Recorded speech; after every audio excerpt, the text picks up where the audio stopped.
button. Hi. So good morning, everybody. So today my goal is to talk through a few items that are going on in the county.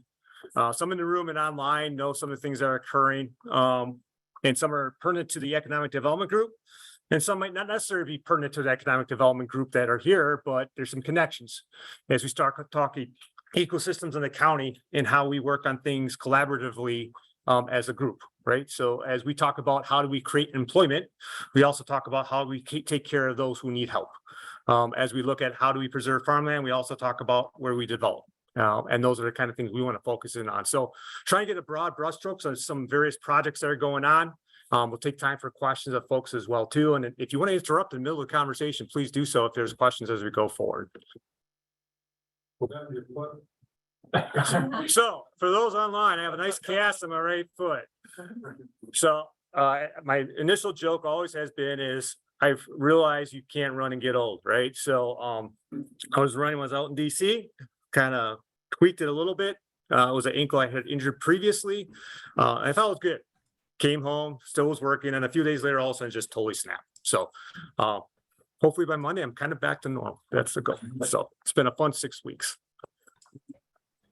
So the state of Jefferson County and where we're at and how we talk about that 10,000 foot view of things, right? We continue to be in a pretty strong fiscal position. And I think we got some board members here can kind of attest of where we're at and how our process has taken place. An example is what we were able to do this past year is we actually retired debt early. There's about a $2 million payment that was due for our highway shop. And with recommendation and the support of the board, we moved forward with paying that off 10 years early. We looked at how that looked, mainly because that debt, the last 10 years had high interest rates, and we thought it made prudent sense to kind of give that back to the taxpayers from that standpoint. And so we were able to do that with some efforts to save up towards that effort. We continue to maintain a very positive AA2 bond rating with Moody's. We're kind of on the cusp of getting a little bit higher. Our main negative right now is, quite frankly, is how do we look towards a stronger tax base entirely moving forward. So we're going to continue working up, but if you look at the comments related to that, we're pretty positive with what that means to us as an entity, but also as a county as we look at the future as we move forward. We're also continuing good recognition for how we manage those finances. I kind of heighten that because I think that's important. We are one of 9 counties in the state that get the Government Financials Officers Association Budget Presentation Award. And if you ever look at our budget, how we have it set up, the goal is to talk about how we spend the money and the priorities that we've been entrusted to take care of. And that's not only the local taxpayer dollars, but for county government, we get a lot of state and federal resources as well too. And so the goal is, how does that work? How to provide services, and ultimately how does it align to our strategic plan. We also get a recognition for how we do our financial reporting, or layman's terms, our audit, right? But again, important to show that how we spend it and track how that money is moved. It meets all the best practices and standards of how that works. Again, trying to show to the public that trust of what we're trying to do. And there's about 17 counties in the state that get that award as well. And then we know we're kind of moving. Right. And so recently, 2023 in June, a report from the Workforce Development Board was issued. And so we're the 5th fastest growing county in the state since 2020. And if you really look at the numbers and break it down, it's really dealing with net migration. Right. So there's people moving, more people moving in than leaving the county. We're limited in terms of how many internally are being created, right? Another methodology for population, but our strength right now is that net migration coming in. The other really positive news that we're also seeing from that report is our current employment levels are greater than they were before COVID. So not only did we make up for the jobs that were lost during 2020, we're actually exceeding those numbers pre-2020 as well. And it's an important metric we kind of look at too, because if you really look at it, the entire state is still about 0.7% below pre-COVID levels. So we're doing better, not only from a state standpoint, but actually if you look at our whole region, we're probably one of the better counties as that looks. And then the other thing that's a positive too is continued growth in our labor participation rate. We're roughly about 2% since 2020 have grown.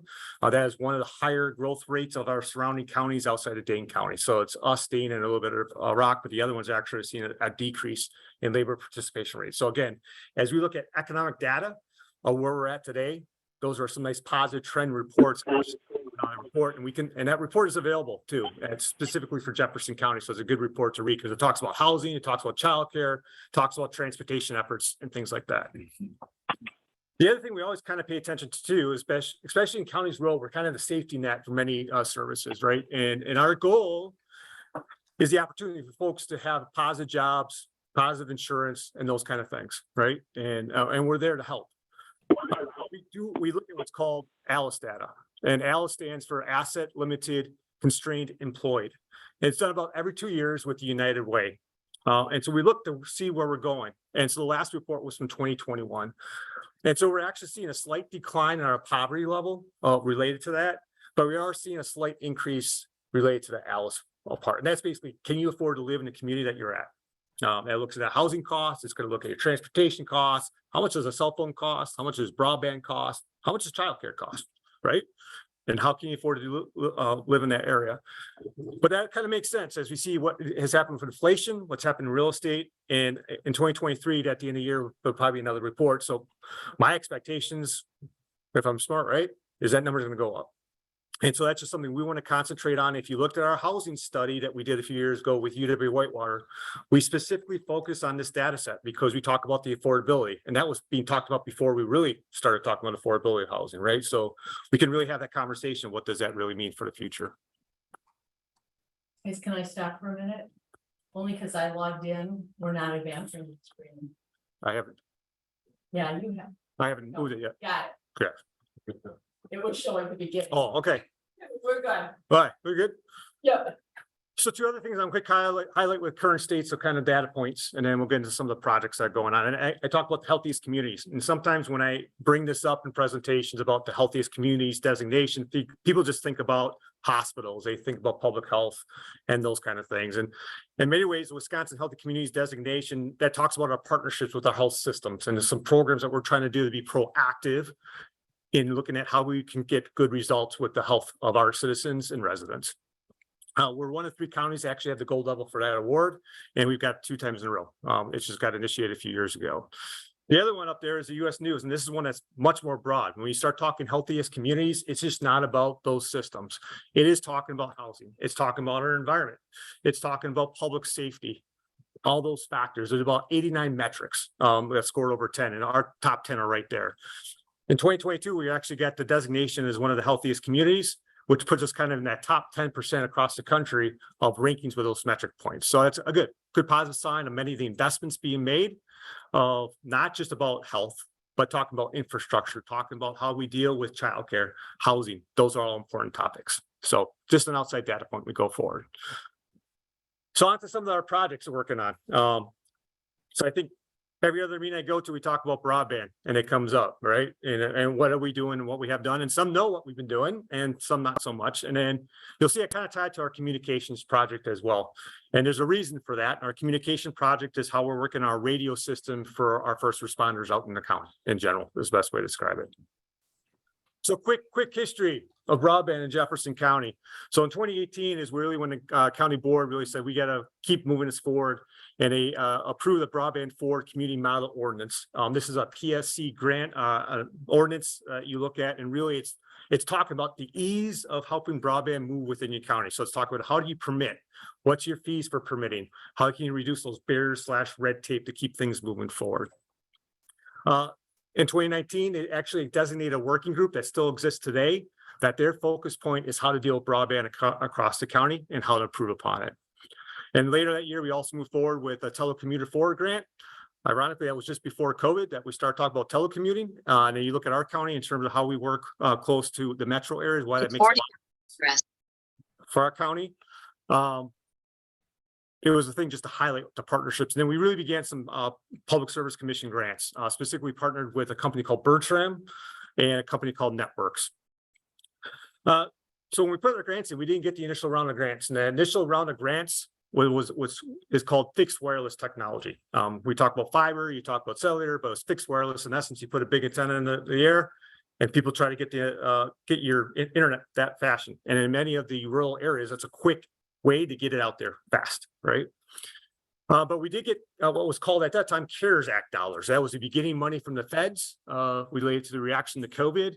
And the state of Wisconsin had roughly about $5 million that they pushed towards PSC projects or broadband projects that were not funded in the initial round. And we were one of the selections that got just over $1 million to build 4 towers in the county to move this along. The one thing that as we looked at that location, and you'll see this in a little bit here, is we're also doing that communication project.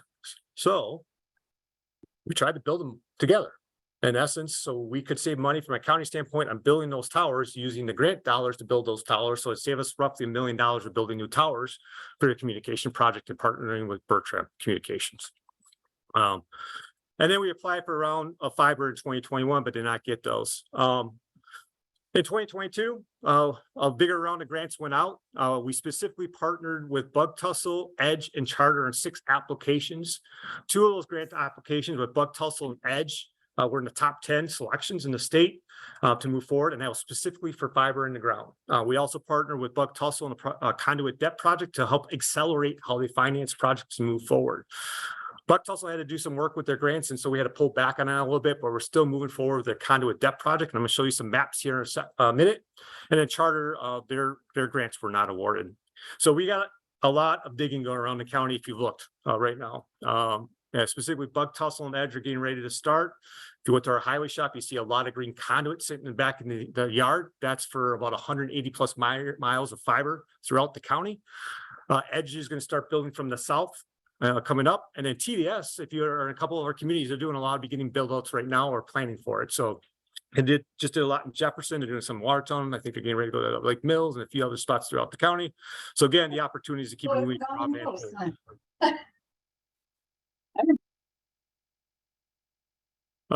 And then there's some smaller miscellaneous projects going on. I know, like in Waterloo, there's a company that's doing some stuff for business, and there's small little companies doing things like that going forward. So here's the maps. Maps are so much easier. Might be hard to see a little bit. So the project on the left is the Bug Tussle project countywide.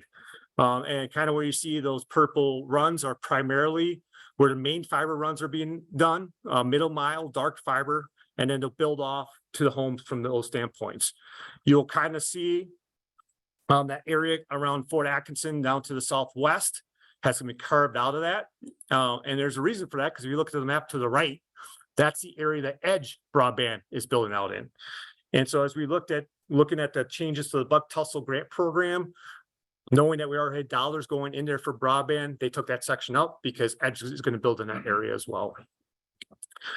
It might be kind of hard to see on the map on the left. You're going to see these red bursts that are out there. Those are our communication towers. And so one of the things that we also looked at with Bug Tussle is how do we have a redundant system for our communication towers with fiber. And so we have microwave that make them all connect, but we also looked at a fiber redundancy backbone for the majority of our sites so we can have the communications from our secured fiber line. This will also connect many of our other ancillary buildings of the county to our fiber network. So currently, like our satellite shops on I-94 for highway, they're not connected to fiber. This will get them on a fiber backbone. Our Sheriff's Training Center in Lake Mills is another example on our Sheriff Annex site where we have specialty units that work out of there. So go ahead, sir. Who will own that fiber? So for Bug Tussle? Yeah. So the question is for Bug Tussle, who will own that fiber? Bug Tussle will own the fiber, but we're first in line if something would happen that we would get the fiber, and then we have a long-term lease agreement for about 44 strands of the fiber for county uses or other local government use. And then the other group that's really working out in the rural areas, especially right now, is Charter. Charter got what's called RDOF. Rural Digital Opportunity Funds. This is pre-bipartisan act dollars. Keep that in mind because we're going to talk about that briefly. But really, the goal was trying to build out some areas in rural areas. So the map on the left that's yellow, that is the project areas they're also working on right now in 2023. So you'll see them working in various areas of the county, especially in the southwest, and coming around that Lake Mills, town of Oakland area, Cambridge area, building into the county. The blue map on the right is what they've been awarded by the FCC to build these sites out. And so those are future projects that they will move forward with as well entirely. So as you see, we got a big chunk of the county continue trying to move forward with getting broadband and better broadband in many cases too. So the biggest thing we're working on right now is planning for the money from the feds. The state of Wisconsin got over $1 billion awarded from the bipartisan infrastructure bill from Congress. It was officially released as about $1.09 billion will be awarded.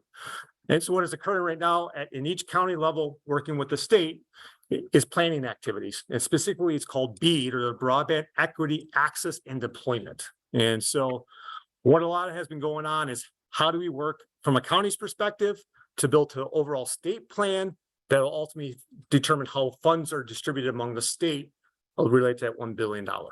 So kind of a planning exercise. So there's been a lot of things going on related to that with our committee and just getting some data sources coming in. Really is how do we plan and make sure Jefferson County is best positioned to fill those gaps to get that money. That's really what we're trying to do. So one thing we're working on, and we'll eventually introduce Michael over there because he's our new assistant to the county administrator, which is I appreciate a lot. But the biggest thing is just data collection. And there's a data site called Wehmeier, and he was pleased to say we just launched it, that we're one of the counties with the greatest responses already in the state. So that's awesome. But continue to get the data because that's going to really help us determine where these resources go. I'm going to get some nuances really quick. These old maps from like the FCC and the state, if you had a census block that said you had fiber, magically, everybody in that whole census block had fiber. So that hurts on the maps, right? And so when you go through these grants, you got to demonstrate who's not getting fiber. So go back to the Edge project. We partnered with the school district of Fort Atkinson to look at how they were looking at and had these data points.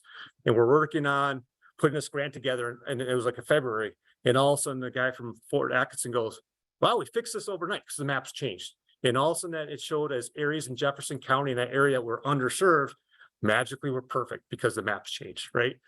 So you have to do speed tests and all this fun stuff to demonstrate, yeah, those maps are wrong. They're getting better. They are definitely getting better, and PSC is working a lot of stuff with staff to get that better, but the maps for state, I think, are better than the FCC maps right now from what we're seeing. So any chance you all get to go on our website or promote the idea of data collection with your networks would be huge.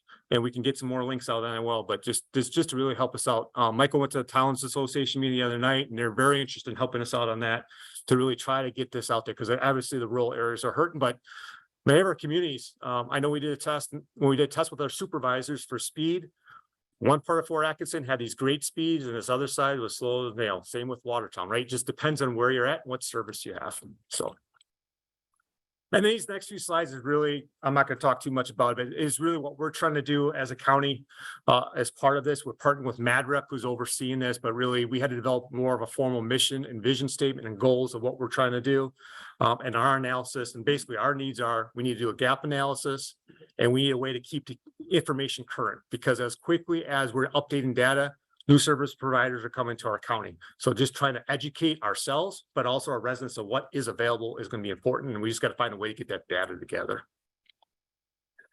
And so as part of these planning effort, we got about $20,000 from the state to really try to look at how do we do this. And then as you can see, how we highlighted these dollars is really focused on data collection, how we utilize data and a market and just getting it out in terms of like social media pushes, et cetera.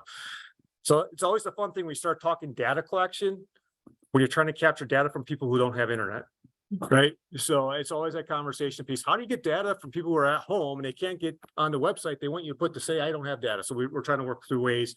And we're also trying to make sure we're getting all this in Spanish too, right? Because as it is a fast growing population with our county, we know that, and trying to get them engaged in the process as well going forward. So our communication project. So I kind of try to put the tell of why we talked about this together. This will be one brief slide. This is a full update of our communication system. We're switching from an analog system to a full digital system in preparation for what's called Next Gen 911. State of Wisconsin, quite honestly, is behind that versus other states of how we communicate data to the field. But in essence, we're updating about 15 tower sites throughout the county. We built 4 brand new towers. That's what I talked about before. A lot of civil work what we needed to do. We're in the fine tuning process. There's some areas of that have to be fixed a little bit better related to some paging parts of the county and some tonnage of it, but some spots it's really working well. This is planned as part of our courthouse project. We'll get here shortly because we're building as part of the new courthouse project. We're building a new dispatch center. And that dispatch center is planned for the Next Gen 911 from a technology standpoint, but it's also plan to be a little bit bigger, and that's looking at potentially in the future is how do we maybe consolidate more of the dispatch services with some of our partners. So the courthouse project. So you haven't been downtown a little bit. We have some craziness going around the sheriff's jail and courthouse in general. So this project planning really began in 2019 to make a decision, are we going forward or not? There's a lot of previous planning efforts before I started as well of what to do with our facilities. The main courthouse was actually built in the mid 1960s. That many of you know when you go to meetings that the courthouse was what it was. And most of the systems were original. And so we start talking mechanical systems, electrical systems. You start having fires and lights sometimes because electrical systems fail. And I say it jokingly, but we literally had that happen.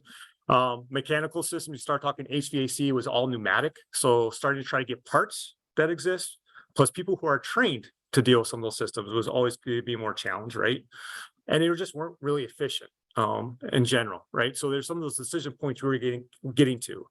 The newer part of the building was kind of the sheriff's department, a couple of our courtrooms, and those were approaching over 30 years old as well. And so we were facing some mechanical decisions down there too, that were millions of dollars to replace what we had like. And so that's when the board kind of made a decision. We got to think about this bigger. We got to think about the needs that we had, because besides mechanical issues, there's other issues going on. We didn't meet any ADA compliance within the courthouse. And I included the new sections of the courtroom. So if you had a witness, as an example, trying to get the witness stand, they had to be on the ground, which wasn't sufficient.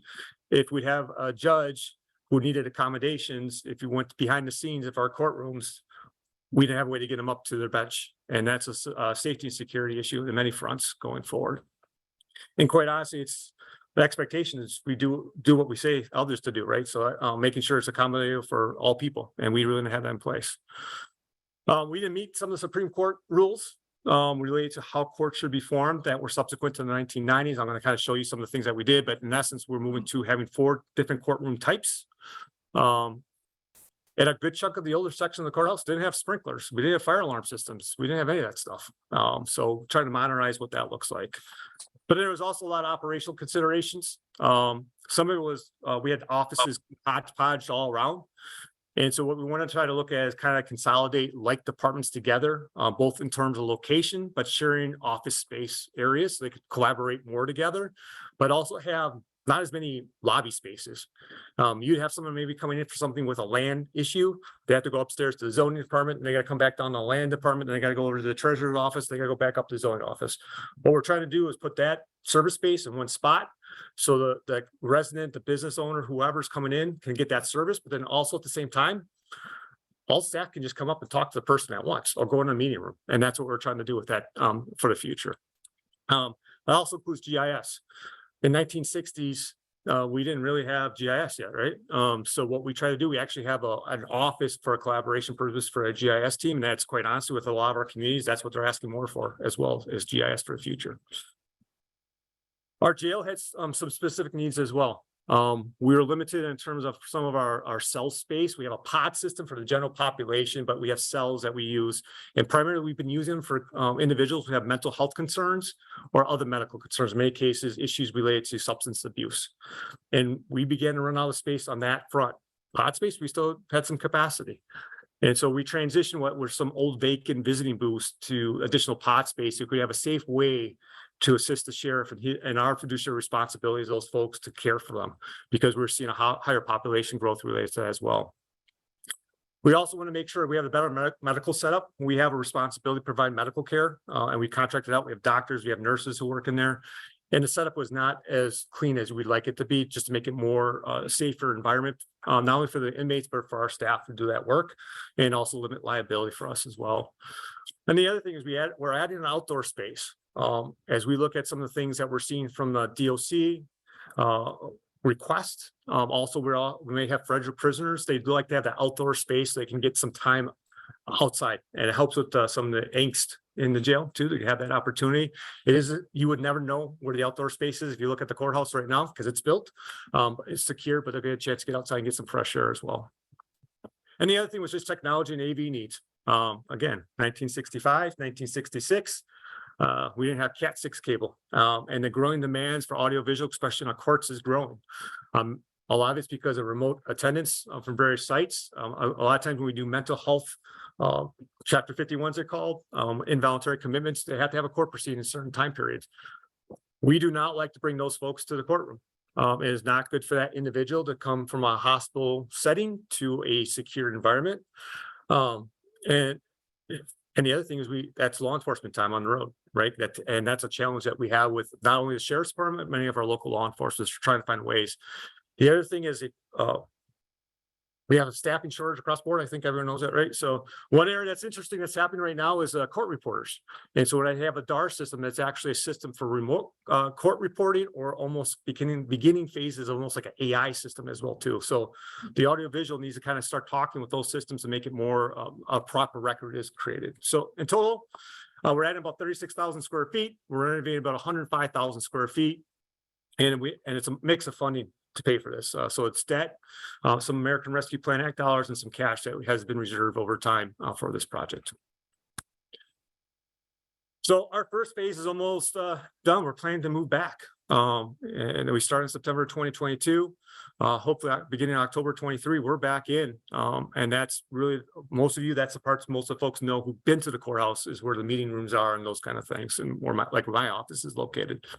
And then building out a new cell, new hearing rooms, in addition to the sheriff's department.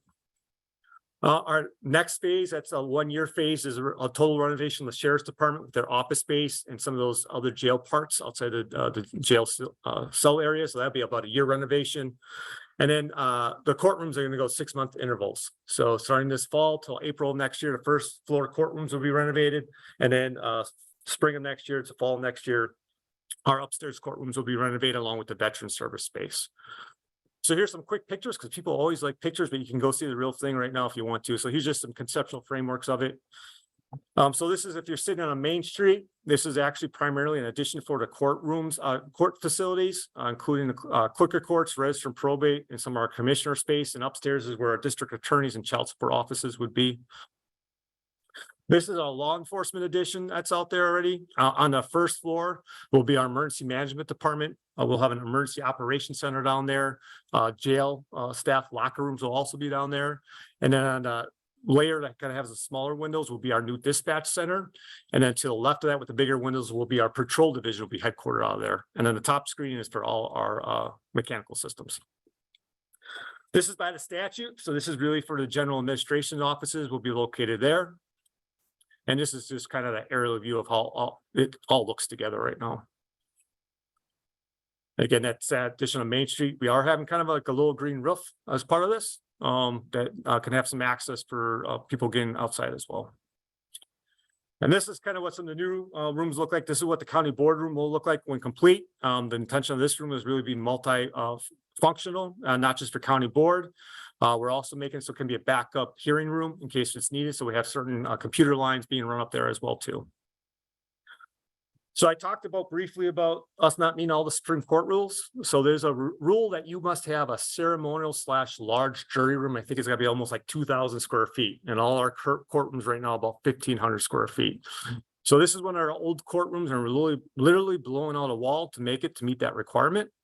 The nice thing about our courtrooms already is, if you look to these doors here, it actually goes to a secured elevator corridor right to our jail. So that stuff was already in place, that we just bring the inmates up and they don't have to kind of go through any kind of public access. This is just one of our normal courtrooms, and this is what many of you may be accustomed to if you've had the opportunity to be in any of our courtrooms. It'll just be updated with technology. We are having one of our traditional courtrooms. If you can see, it's very faintly. It's a secured courtroom, we're calling it. And what it is, it'll have a plexiglass separation between the well and the gallery of the courtroom. And the goal would be, if we have a certain kind of case, whether it's criminal or some cases, family law cases, that we want to make sure there's a more physical separation just in case. Those are where those cases will be held. Unfortunately, those are things that we have to plan for. And then we'll have 2 new hearing rooms. Our hearing rooms right now are actually what were built as jury assembly rooms. In one cases, they're still using a Fair Park stage from 25 years ago as the bench. And so this will help us with some of the needs, plus security needs. Our court commissioners handle a lot of the family court proceedings. As you may know, some of those can be emotional states, right? And right now they kind of get pulled into an environment that might not be great. So this gets them to a secure corridor as well, just like the judges. Our commissioner hearing rooms are actually being built to be non-jury courtrooms. So that case, we could also have judges operate out of there and meet all the Supreme Court rules for judges to use this too. So we have flexibility and maximize the use of these spaces. All right. Some other fun stuff, and Tina's here, so she could probably give this presentation for me. But it's something I think it's just a unique partnership. And part of the things I'm going to try to highlight here, some folks have heard some of this already, some have not, but just there's some great partnerships in Jefferson County. And I think that's partly what I kind of reinforce and build upon with some of these next few projects we're talking about, of the positivity of what does that mean for the county and how we're trying to be proactive with some of the issues that we're facing. So we're looking at building a youth crisis stabilization facility, and I kind of got these slides backwards, but really here's some of the partners that we're looking at with this facility. It's probably gonna be one of there's only about 2 others in the state right now. So this will be the 3rd one in the state of Wisconsin that's gonna be open. It's gonna be open this fall is the plan based on the construction schedule. So WCS is a group nearby that we've partnered with various proceedings already. They help us with our drug and treatment, alcohol treatment court. They help us with our scram bracelets. Scram bracelets is a monitoring system for those who are left out of prison, like for OWIs early, to help monitor that. But they run the one in Milwaukee and have had good success of staffing at Youth Crisis Center. So we're partnering them through a contract to help run this facility for us. Jefferson County, we're going to run it. We're going to be the fiscal agent for this facility because of the state grants that are involved. We're also responsible for holding the license related to this. And then ultimately, we're also responsible for admissions. And that's important because one thing as we talk through this, we want to make sure our kids are taken care of first. And then some of our neighbors and partners too, neighboring counties are second, right? Making sure we take care of them as part of this process, but also making sure we know for other counties, they're having the same issue. The Greater Watertown Health Foundation, as you'll see on the map here shortly, is the property owner. So we have a lease agreement with them for this facility. And obviously, I said neighboring counties, we know they have interest already in using this facility to help take care of their kids.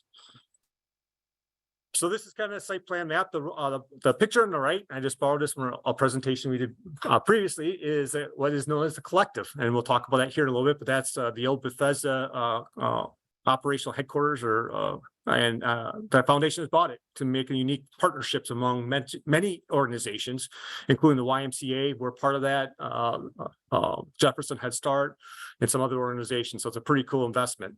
But as part of that property purchase, there's this little purple island out here with a star, and that's located with Camp Motts was back in the day for Bethesda. And so this is kind of what the outside looked like. It looks like a camp lodge. It's a really fun, neat piece of property. Just think about a day camp, and that's really what it was. But this building was built in 2017.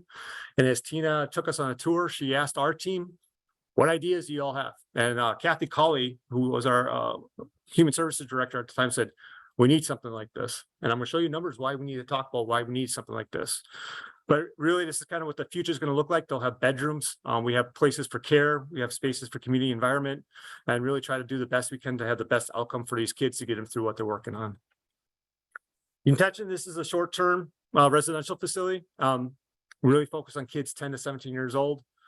It's a 24-hour facility. So obviously things don't just stop on the weekend when folks are having struggles. But our real goal is to use this for prevention, de-escalation, or transition back from potentially like our in-resident facility back to the community. We anticipate most kids will probably be there 3 to 5 days, but it could be longer depending on how things are moving forward. It's a voluntary facility, so this is not a lockdown, secured kind of facility.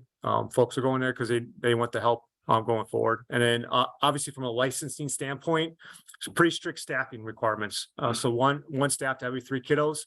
You have to have 2 staff on time at all points. And basically we're trying to build this for having 4 boys and 4 girls right now based on the state licensing requirements. So this is why we're looking at it, right? And ultimately, I think the thing we always try to message, how do we create a system that's best for the outcomes of our kids? And that's been the main talking point on this, right? So really want to keep the kids local. There's been cases we've had to send some of our kids out of state for care. So number one, if you look at the numbers below, it's not inexpensive. Some cases, those facilities can be $20,000 to $30,000 a month.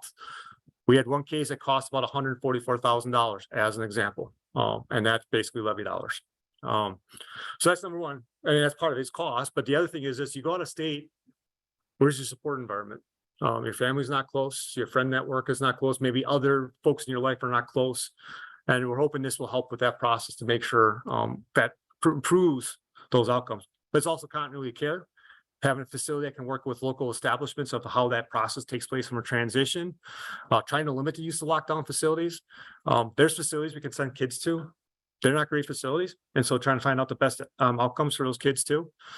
And then ultimately, like we said, county will control those emissions. We want to make sure we also work well with our local partners, specifically law enforcement, fire and EMS at the site, to make sure as we work through that, we're not having negative impacts with how that works together. So City of Watertown has been awesome related to this in those conversations. I mentioned WCS. They asked, were there any concerns with as we went through the process for zoning on this? Because this one was in Milwaukee when they opened it. And he kind of expressed stories of how that process went. I don't think anyone's had a negative of this at all, right, Tina? I think it went right through. We had full support of the mayor. And so really positive collaborative experience of looking at how that goes forward. So again, it speaks to the culture, some things going on in the county. And ultimately, these are some of the things that we'll do there. That are more through our human services department, but really focus on some of those care plans going forward. And then all the funding sources. So this is not inexpensive. We have about $500,000 plus that's going into transition to that facility. We luckily have a grant that's going to help with a lot of that. And then DHS is also giving us some dollars to help with the operational costs going up front. But it'll be a model that's going to be based on days in care. So if you do not know, counties have to pay if we send kids or adults anywhere in many cases, right? And we have a daily rate. So if we, example, we send someone up to Mendota, we're paying, or Winnebago, we're paying a daily rate for those services. This will kind of be the same thing. We send someone we use Waukesha County's behavioral health. We pay a daily rate for those services. That would be the same kind of model because that's just kind of what takes place. All right, there's some other things that we're trying to do in general, and that's trying to be proactive. It's something to bring up. So one is post-COVID. We partnered with the Greater Watertown Health Foundation, and we established 2 school psychotherapist positions. And those positions are working with each school district in different ways to really look at proactive measures of how to support the kids and mental health and other aspects of that going forward. So we got pretty positive feedback on how that looks and the need for that going forward. We mentioned the collective in Watertown. We're leasing for a bargain price that we couldn't beat of having an office space in there. And specifically, we're going to focus on having a crisis worker person up there, trying to limit the needs of transportation, but more immediate reaction of providing services for those in need. Obviously, it's a shared space. They have childcare. We were the entities that with that childcare efforts going forward with numerous other partners. Continue to work with law enforcement in terms of how we work on mental health response. For a long time, we had what was called crisis intervention training. A good chunk of our local municipalities and sheriff's deputies receive a 40-hour training class through our human services department on crisis intervention training. Now, how do we de-escalate and handle those situations? Our human services department actually gives award on an annual basis for those folks who do that work. So we had a great partnership for a long time. But there's more. And so a lot of what we're doing is we're starting to embed mental health more and more with law enforcement. We currently have one in Watertown. Again, the foundation helped out with that as well too. We do have one helping out in Fort Atkinson, and then we have a sheriff's state of Jefferson, but we're looking at how do we improve those services going forward as well too. We also developed a driver's license restoration program. So our criminal/community justice collaboration council started to identify data sets of things that are clogging the system up. And one of the big ones was called Operation After Revocation. Thousands of tickets, and it just clogged the system. In both DA's office, law enforcement, public defenders, like, how can we do better on this? Because some of it's just simple tasks to legally get your license back. Because what would happen is you get your first one, you don't know how to figure out the system to get through it, and then you get your second one. And then you're driving around town because you're going to a job or taking your kid to childcare, and you get your third. And so we're trying to find ways to do it for those who earned it, to find a legal way to do that process. So we partner with a group out of Dane County, and in our libraries, we hold monthly sessions of how do you legally get your restoration of driver's license back. And then we also worked with 2 of the libraries with a grant through our court system to get some iPads for some remote attendance for judicial proceedings to go being at juvenile level.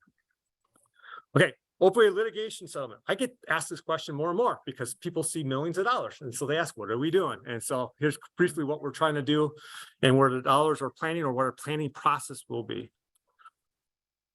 Quick history, I'm not gonna go line by line, but basically in 2017, our county, along with most of the counties in the state and a lot of local jurisdictions, entered into a lawsuit against most of the main, defendants, we'll call it, related to the opioid crisis. It ultimately what's called a multi-district litigation panel in the Northern District of Ohio, trying to consolidate all the cases federally as we looked at settlements.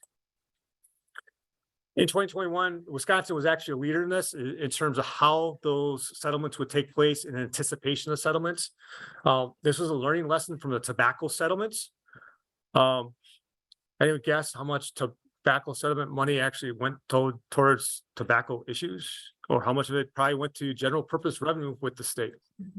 That kind of balance that quote. Most of it went to general purpose revenue, right? So the learning lesson is, hey, the settlement needs to go back to helping folks who were impacted by opioid, or be proactive how to limit the impacts in the future. And so the state of Wisconsin developed a split, which is probably one of the best split in the country for local government, with 70% of any settlement offers coming to the state, mainly counties, in some cases, some cities. So there's a few bankruptcies that are out there right now that we're working through. The most exciting one right now that most know about is Patu Pharma, or the Sackler family. That's hopefully gonna be settled here soon. Last week, you got notice of that.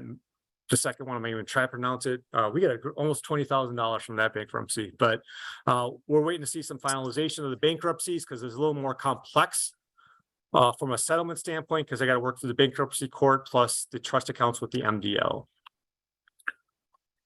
So our first settlement was authorized about a year and a half, 2 years ago, in December 2021. Our take of that is about $2.9 million. Now I say that each entity that was settled, they have various payment schedules of how that takes place. So most of those were almost over 18 years. So it might sound like a lot upfront, but start running those numbers out over 18 years and then do a time value of dollars, what that means. That's where we have to do a planning process. J&J in that settlement was 9 years, but they've advanced pay their first 5 years already. So we got a chunk of that change already. We recently settled with the second settlement, very recently. We are waiting for the final resolution of this, of when we should get payment the fourth quarter of this year. This is with some known people, especially the pharmacies, being CVS, Walgreens, and Walmart were part of this settlement group. Our estimate is will be about $2.53 million from that amount, but we're waiting for our final number. So what we're trying to do with it right now, some of the dollars we have received so far, as we work through the final planning process, it's helping with a crisis worker in human services, specifically focused on opioids. It's helping with some of our services and drug treatment court. And we're commissioning or bringing some of our internal stakeholders and external stakeholders to kind of analyze best use of these funds. So A, we got to figure out what we would like to do. B, what the cost of that is. And then you saw all those years, we got to figure out what a budget could look like going forward. We're also partnering with Rock and Walworth County and doing a gap analysis and look at other opportunities to partner. And can we take maybe some the heavier capital investment or one-time expenses to consolidate needs? So a good example is sober living.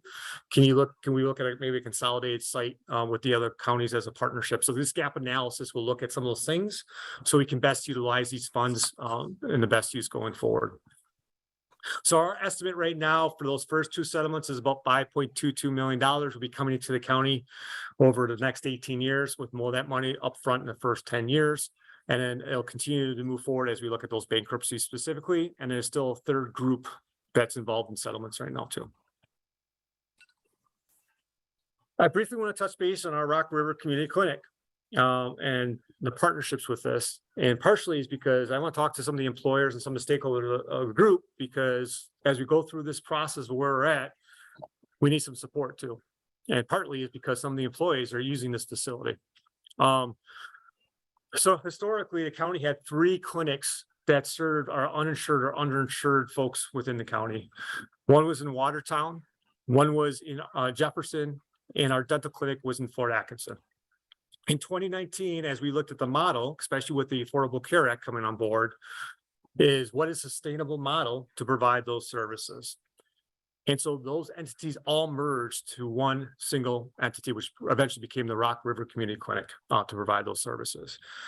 And so now we have actually 4 sites. Not all are going 40 hours a week. The main site that's going 40 hours a week is the one down in Whitewater, as we looked at our designation for federal funds, because it had a census tract that made sense and a building that made sense for that organization. Their services for primary care out of Watertown and a limited basis in Jefferson at a Health and Human Services building. And Fort Atkins still has dental going on. And so really what we looked at for a sustainable model, which is called a federally qualified health clinic. And so the great thing is this, in December of 2022, we got lookalike status. And what they allowed us to do is start getting some reimbursements from Medicaid dollars and some other medical assistance. However, the term I cited was lookalike status. Does not mean we're fully qualified system yet. And we have to wait for a window to open up. And why that's important is we do not get the supplemental funds that come with that designation from the feds.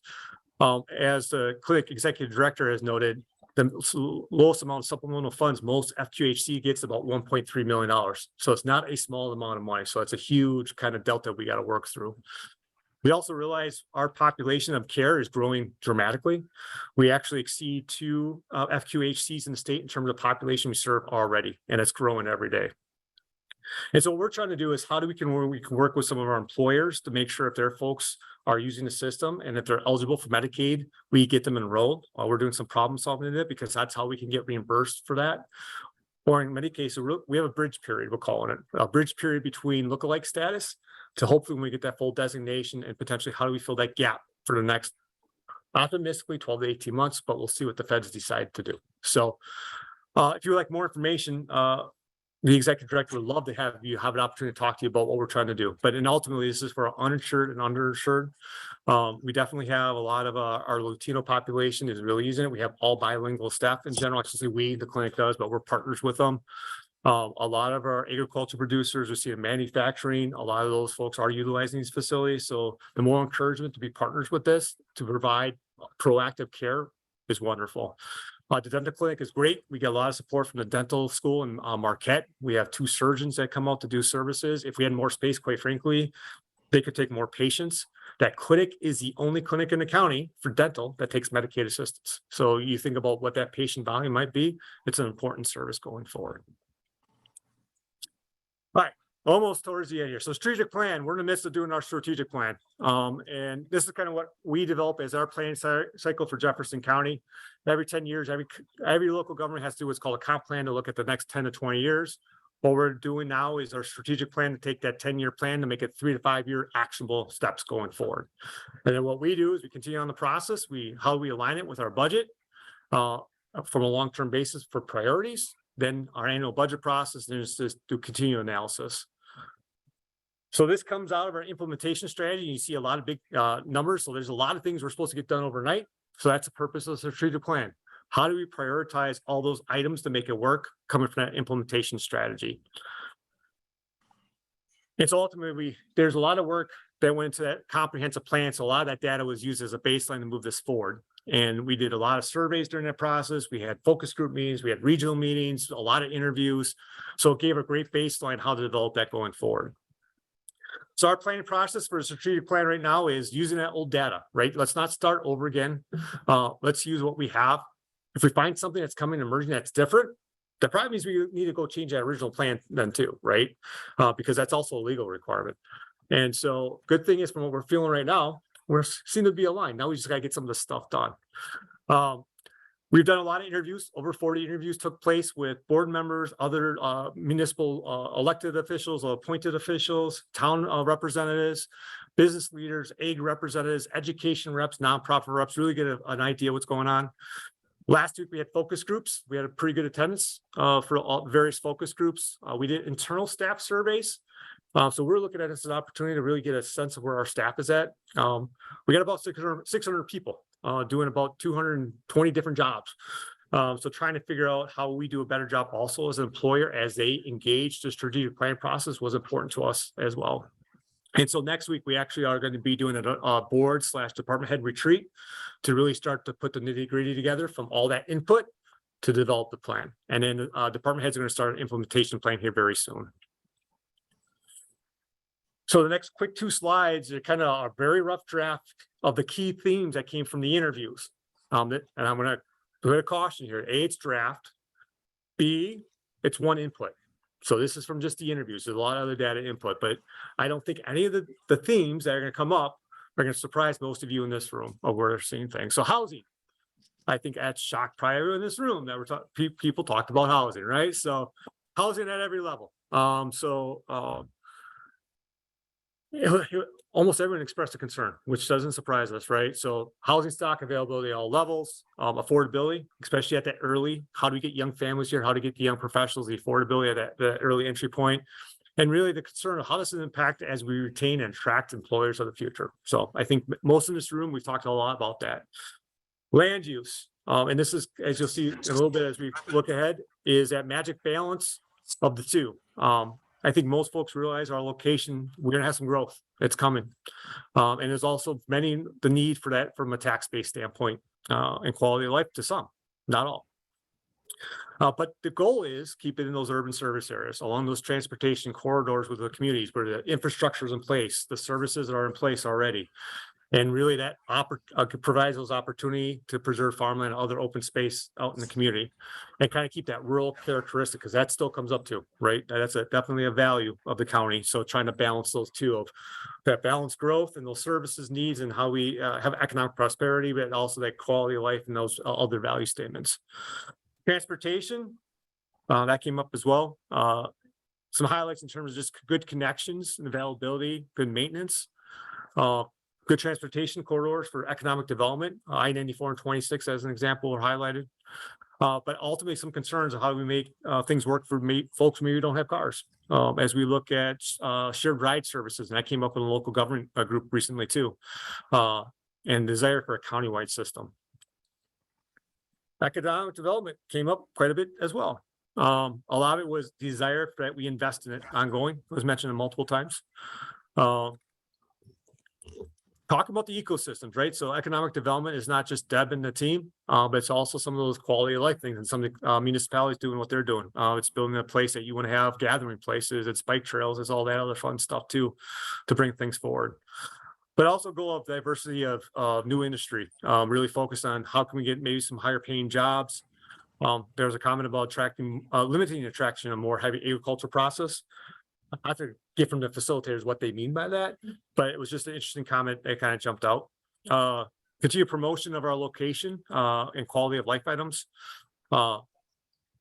innovation and infrastructure, and just helping with small business startups was a highlight too. And then broadband came up, so we talked a little bit about that.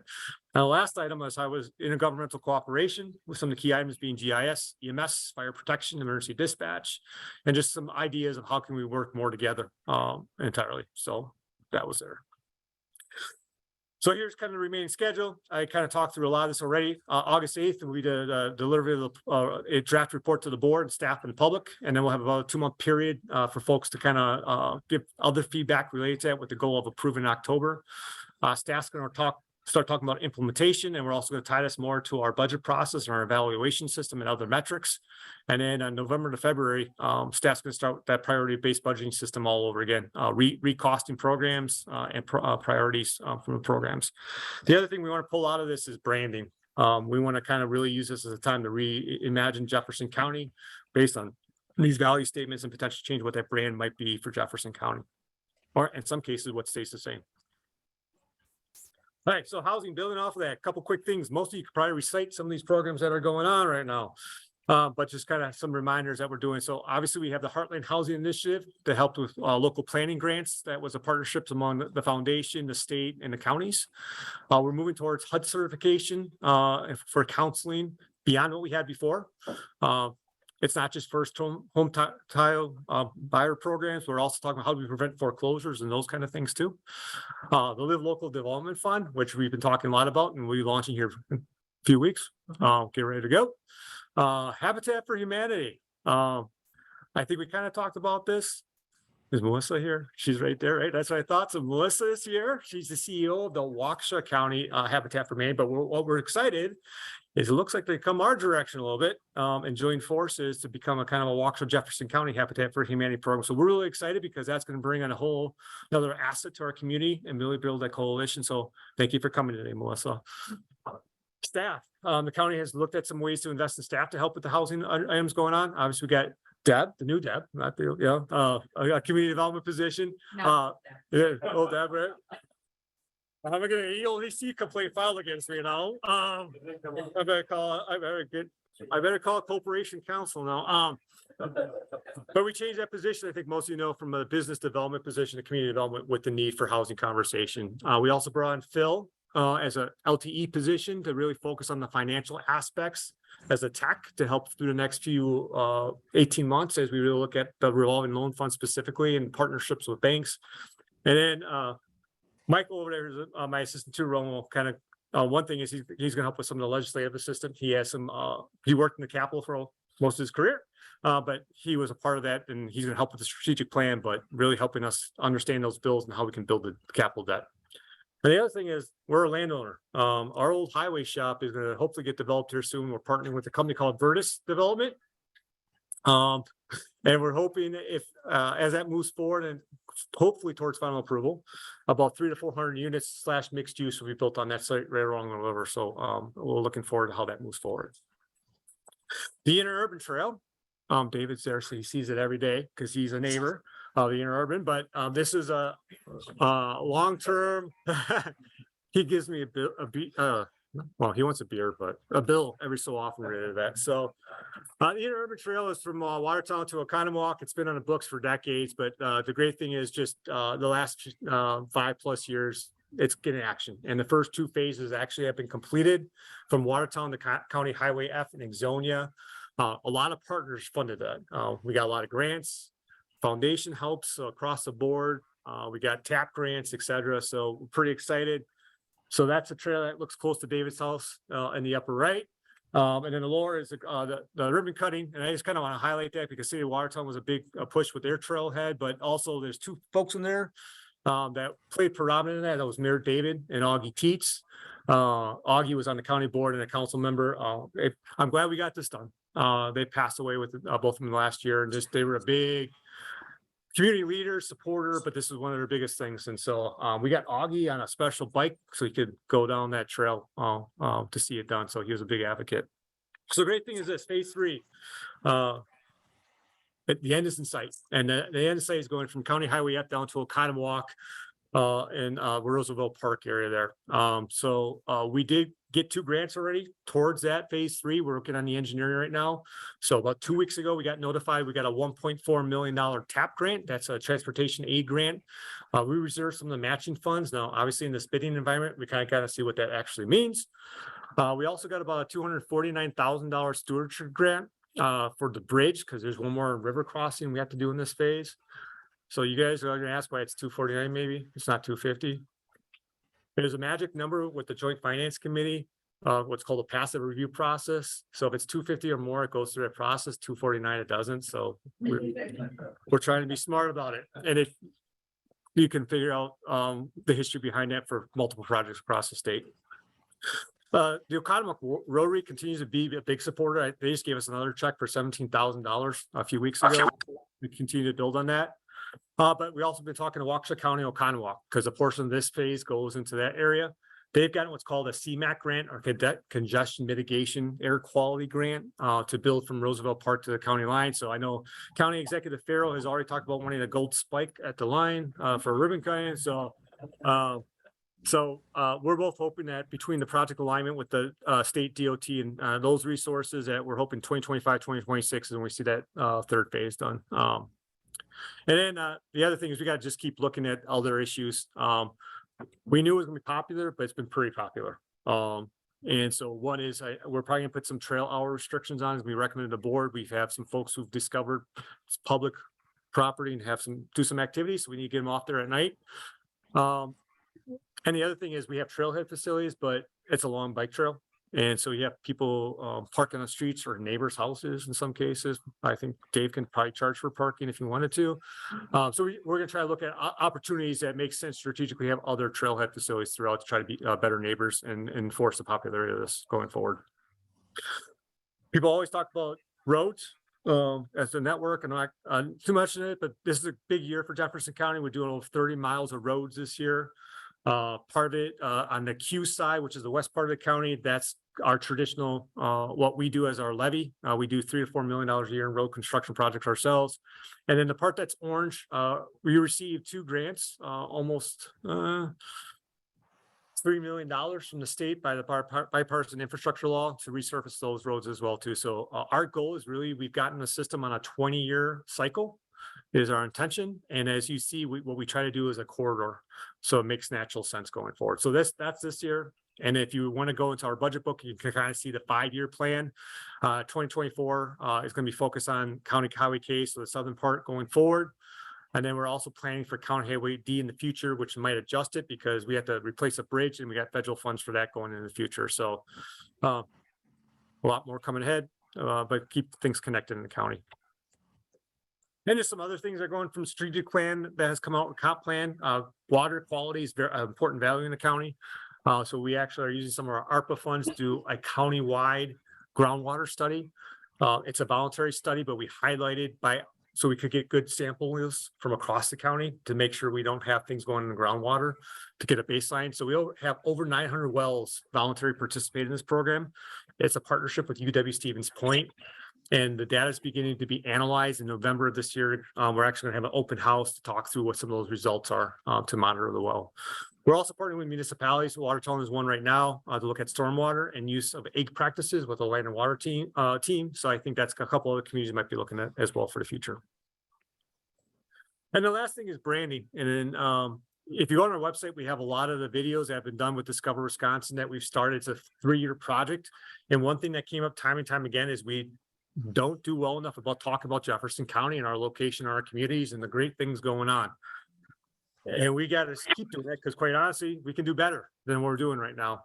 So we have a small commercial, but if you look on there, we've done a full episode about Jefferson County. There's one about distilleries. There's things about our trails. There's things about Cambridge and the arts. There's things about our food, beverages. So there's a lot of good things out there. We just got to use the social media to get it out there. We have things coming up for Wehmeier, Watertown soon. So trying to promote everything that's going on in the county. But again, we want to use social media more. So year one, this is kind of the year-end results of images that we got from the first go around on this. So pretty good metrics, but we want to do better. The biggest thing that when we looked at Discover Wisconsin, we looked at markets, and some know this already, but they do a lot in the Midwest. And so when we looked at where folks were coming from, it was those locations. So highlight those marketing opportunities going forward. So our future, last slide.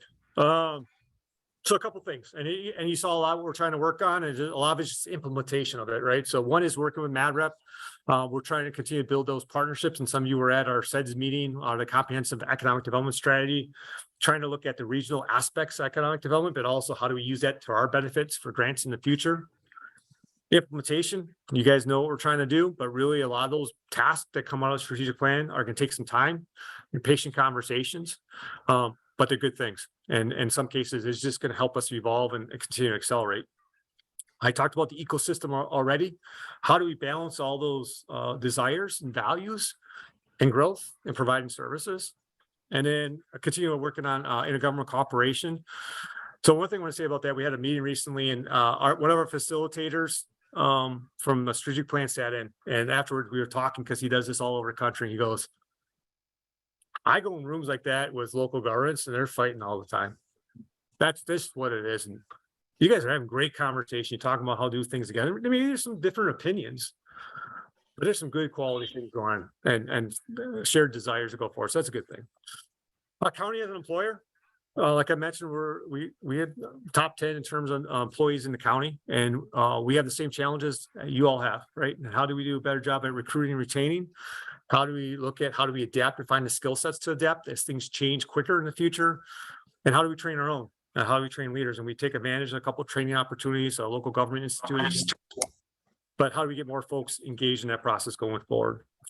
Continue our efforts on fiscal status to stay strong, and then just build on the positives. And so this is, I guess, the last thing kind of ties to my local government comment and talking to facilitators and others is, as they sat through these focus groups, the things that stood out to them is just partnerships, collaboration, dedication, heart, and engagement.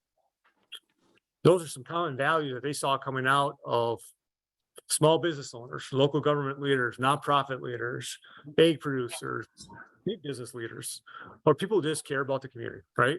And so that's what they make them excited about what's going on in the county and why we can achieve some of these things that we just talked about, plus a lot more. So with that being said, I've talked a lot already. I was told to do 45 minutes to an hour, so I'm a little bit long. But open to any questions anyone might have, online or in the room. Or you can talk to me later. All right. Deb, anything else? No, I think you did a good job. All right, so I think we officially are adjourning the meeting. Thank you for everyone online. Great conversations. And we'll go from there. Can we get a copy of the PowerPoint? Yes, ma'am. I'll get it out. Thank you. And shared on our site. Yeah, and this, we also recorded and shared on the site too. So we'll get it out. Ben, I had a chance to be one of the focus groups, and it was a very diverse group. But as I talked about strengths of the community, leadership, transparency, all of that kind of piece of governance really came out as one of the strengths. I think like this really kind of highlights that as well. Thank you, sir. Anyone else? All right. Well, thanks for everyone's time and attention. I hope you stay cool today, and we'll all see you soon. Thank you. Thank you.